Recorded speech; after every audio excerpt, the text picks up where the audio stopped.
Bharatiya Janata party के पश्चिमी क्षेत्र के किसान मोर्चे की और प्रशिक्षण शिविर यहाँ संपन्न हो रहा है। हम लोग पार्टी को सैद्धांतिक तौर पर और व्यवहारिक तौर पर कार्यकर्ताओं का समय समय पर प्रबोधन और प्रशिक्षण करते हैं, क्योंकि हम समाज के राजनीति के साथ साथ जिम्मेवार लोग हैं। हम पार्टी के प्रतिबिंब हैं और इसलिए पार्टी की रीति नीति से वाकिफ होते हुए संगठन के काम को गति देने के लिए अपने व्यक्तित्व को विकसित करते हुए हम सब लोग इतने अपडेट रहें।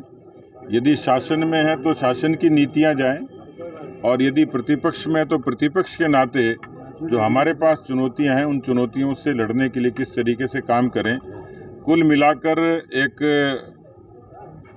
सारगर्भित रूप से ये कहा जा सकता है कि हम जब ये कहते हैं कि Bharatiya Janata party with A difference है, ये पार्टी इसी तरीके के उपक्रमों के कारण संगठन की रचना, पार्टी का संविधान, आंतरिक लोकतंत्र और पार्टी के कार्यक्रमों की विविधता ये पार्टी को और पार्टियों से अलग करती है।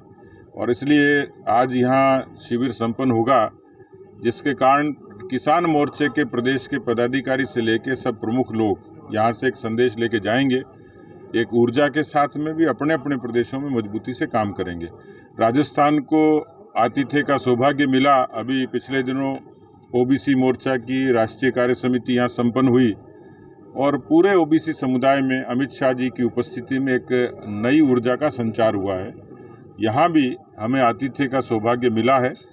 पार्टी के किसान मोर्चे ने हरिराम जी के नेतृत्व में अच्छी व्यवस्था और तैयारी की। हमारे किसान मोर्चा के राष्ट्रीय महामंत्री शंभू जी लगातार इस व्यवस्थाओं की देखरेख कर रहे थे, तो सभी लोगों ने यथायोग्य यहाँ परिश्रम करके इसको यशस्वी बनाया है।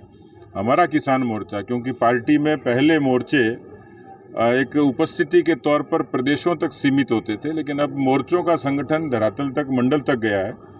मोर्चे अब पार्टी की मुखर ताकत बने हैं और इसलिए राजस्थान में भी किसान मोर्चा और पार्टी के सभी सातों मोर्चे 2023 में, 2024 में पूरी ताकत और तैयारी के साथ पार्टी के मिशन को पूरा करने में लगेंगे, ऐसी मैं अपेक्षा करता हूँ। सर, किसानों को लेकर बात की जा रही है, तो 2023 और 2024 में क्या लगता है आपको? देखिए, इस देश में किसानों के बारे में कांग्रेस पार्टी ने नारे बहुत लगाए थे, लेकिन ये सबके संज्ञान में है कि देश में पहली बार किसानों के बारे में जो ऐतिहासिक फैसला हुआ था वो अटल बिहारी वाजपेयी जी ने किसान क्रेडिट कार्ड के रूप में किया था।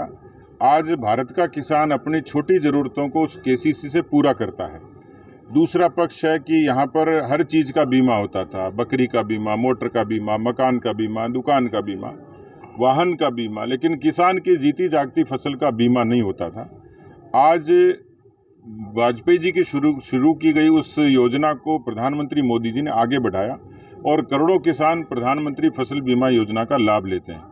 दुनिया की जो सबसे बड़ी डायरेक्ट बेनिफिट ट्रांसफ़र स्कीम है प्रधानमंत्री किसान सम्मान निधि, 6,000 रुपये सालाना, जो किसी छोटे किसान को, मझोले किसान को साहूकार के कर्जे से मुक्ति दिलाते हैं, जिसमें लगभग 12 करोड़ किसानों के खाते में 2 लाख करोड़ से भी ज़्यादा का ट्रांसफ़र हुआ है। ऐसी तमाम नीतियाँ और योजनाएं थी, सॉयल हेल्थ कार्ड से लेकर तमाम योजनाएं थी। राजस्थान के किसानों के साथ कांग्रेस पार्टी ने 2018 में वादा खिलाफी की, जन घोषणा पत्र में कहा कि हम आएंगे तो कर्जा माफ़ करेंगे। श्रीमान राहुल गांधी जी ने अवतार लेते हुए कहा कि 10 दिन में कर्जा माफ़ कर दूंगा। जैसे तेजाब फिल्म में माधुरी दीक्षित ने 1 2 3 4 गाना गाया, वैसे राहुल गांधी ने 10 तक गिनती गिनाई, 1 2 3 4 5 6 7 8 9 10 गिनूंगा और गिनती करूंगा और कर्जा माफ़ हो जाएगा। आज 1500 से भी ज़्यादा दिन हो गए। राजस्थान के किसान अवसाद में हैं, आत्महत्याएं करी हैं, ज़मीनें नीलाम हो गई हैं और इसलिए राजस्थान की हुकूमत ने, कांग्रेस पार्टी ने, राहुल गांधी ने, अशोक गहलोत ने जो वादा खिलाफी की वो राजस्थान के किसानों के साथ की है। किसान कदाचित ये भ्रम में आया होगा 2008 में कि यदि कांग्रेस आएगी तो हमारा कर्जा माफ़ हो जाएगा, तो किसान बुलावे में आया और उसने हो सकता है कांग्रेस को वोट किया होगा, लेकिन इस बार राजस्थान का किसान कांग्रेस को चोट करेगा।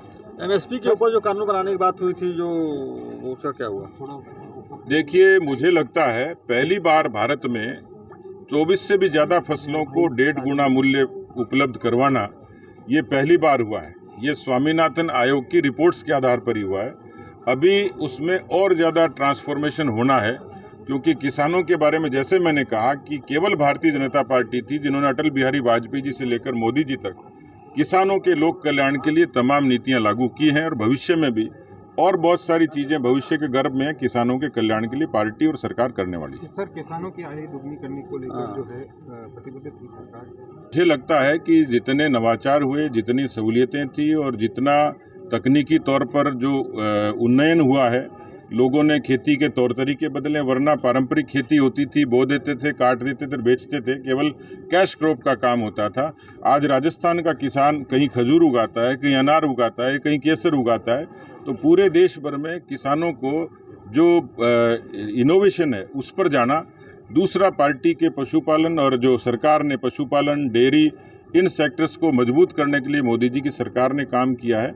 मुझे लगता है कि एक समग्रता के साथ में बजट, खेती का बजट 21,000 करोड़ का होता था, आज 2 लाख करोड़ का भी बजट है।